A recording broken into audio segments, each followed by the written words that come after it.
Greetings, members, one and all of the Salivation Nation. 200 years of the gold to silver ratio. Let's explore.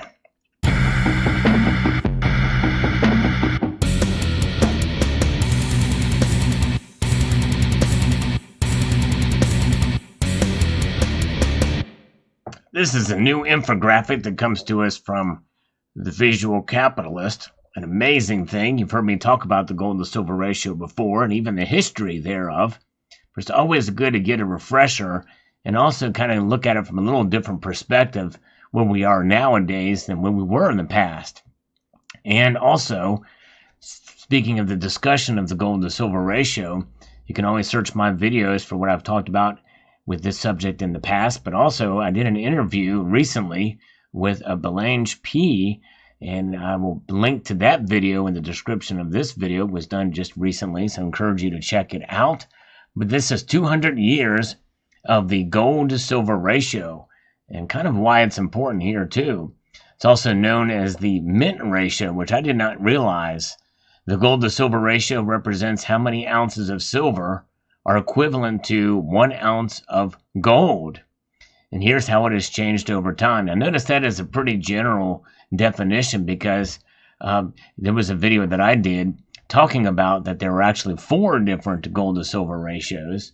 And because, basically there is how it's mined out of the ground and, how it's sold. And even with regards to price, there's different measures of the gold to silver ratio. Historically, the ratio was set by governments to establish monetary value. For example, the early Roman Empire officially set the ratio at 12 to 1. And by the way, looking at this timeline, we're going to look at it according to this infographic from July of 1822 to March of 2022. It's a pretty wide span indeed to kind of give you an idea. And we can probably average this when we take a look at this. So since 1687, the gold to silver ratio has wavered between 14 and 100. In fact, as I mentioned in my interview with Belange P, that there was a time when the ratio was 1 to 1, but only for a brief amount of time in ancient Egypt, because silver was very hard to come by. And in fact, it was set at 12 to 1 in the Roman Empire. It gives you an idea of how rare silver was at that time. Hence why a denarius, which is about the equivalent of about 1/10 of an ounce of silver, was worth about a day's worth of labor, about 12 hours worth of labor for a Roman soldier. They were paid with this denarii. So fast forward to the early 20th century, once the metal prices started to fluctuate due to market forces, well, the ratio did as well. By the end of World War II, we saw it at 18.4. The start of World War II was at 99.8. So a lot of fluctuation there. This is the end of World War I was at 18.4. And the start of World War II was up to 99.8. That's pretty drastic, higher than it is now. And then we look forward through time here, and we can see what has happened. In 1968, there was the gold crisis.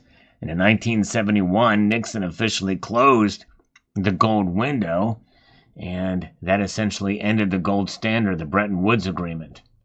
And so that means that the dollar was no longer tied to or bound by gold. In 1980, the Hunt brothers attempted to corner the U.S. silver market, driving silver prices to a record high of $49.45 per ounce in nominal dollars before cratering. Indeed, so that was a narrowing of the ratio then. But look, even that squeeze of the ratio there, everything was up, was not as narrow as it was during the 1968 gold crisis. And then we saw it fluctuate like crazy in 2011. It's not noted here, but in 2011 it got to 33 to 1. And this is about this time here, narrowed down, but we can see that it had widened pretty drastically even earlier on in the 90s. But in 2020, the ratio reached a peak of 123.34 Actually, I think it got up to 125, 126 for a very, very short amount of time. This is during the COVID-19 pandemic as investors invested in gold as a safe haven. I think those are two incorrect terms. People that are buying gold and silver, they tend to hedge. And so they ran to the safety of cash at that point. It wasn't that they were investing in gold because gold took a hit too. So I think that's incorrect analysis there. But nonetheless, the last charted section here was from March of 2022 at 78.3. It got up to 80 here recently. Looking at the text here, gold and silver have been precious and monetary metals for millennia, with the gold to silver ratio having been measured since the days of ancient Rome. Historically, the ratio between gold and silver played an important role in ensuring coins had their appropriate value, which means that it's tied to price, and it remains an important technical metric for metal investors today. And so what we're talking about here is the price ratio based off of spot price, at least measured today, or a fixed price as measured when governments fix the price. And so that's what this chart is plotting here, and based off of historical events that have shaped its peaks and valleys. So again, further defining it, the gold to silver ratio represents the amount of silver ounces equivalent to a single ounce of gold in terms of buying it. In other words, how many ounces of silver would it take to buy a single ounce of gold, enabling us to see if one of the two precious metals is particularly under or overvalued. Although I don't even think that's necessarily a measure of being undervalued or overvalued. It could be that that's where the market is at a given point in time. While gold is primarily viewed as an inflation and recession hedge, silver is also an industrial metal and asset, but it is also considered an inflation hedge. The ratio between the two can reveal whether industrial metals demand is on the rise or if an economic slowdown or recession may be looming. Long before the gold to silver ratio was allowed to float freely, the ratio between these two metals was fixed by empires and governments to control the value of their currency and coinage.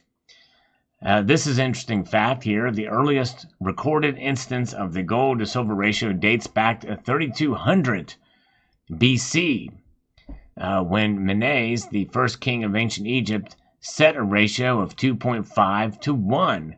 Since then, the ratio has only seen gold's value rise as empires and governments became more familiar with the scarcity and difficulty of production for the two metals. So that was when it was, quote, fixed, but there were times when it was about 1 to 1. So that's the closest. Of course, that's the official measures when it was set by Menes. Pretty interesting indeed. And obviously difficulty in production for the two metals, especially silver at the time. Ancient Rome was one of the earliest ancient civilizations to set a gold to silver ratio, starting as low as 8 to 1 in 210 BC. Over the decades, varying gold and silver inflows from Rome's conquest caused the ratio to fluctuate between 8 to 12 ounces of silver for every ounce of gold. By 46 BC, Julius Caesar had established a standard gold to silver ratio of 11.5 to 1, shortly before it was bumped to 11.75 to 1 under Emperor Augustus. So yeah, pretty narrow movement there with the range. As centuries progressed, ratios around the world fluctuated between 6 to 12 ounces of silver for every ounce of gold, with many Middle Eastern and Asian empires and nations often valuing silver more highly than Western counterparts, thus having a lower ratio. And then we saw the rise of the fixed ratio in the 18th century. It was being defined by the U.S. government's Coinage Act of 1792, which set that ratio to 15 to 1.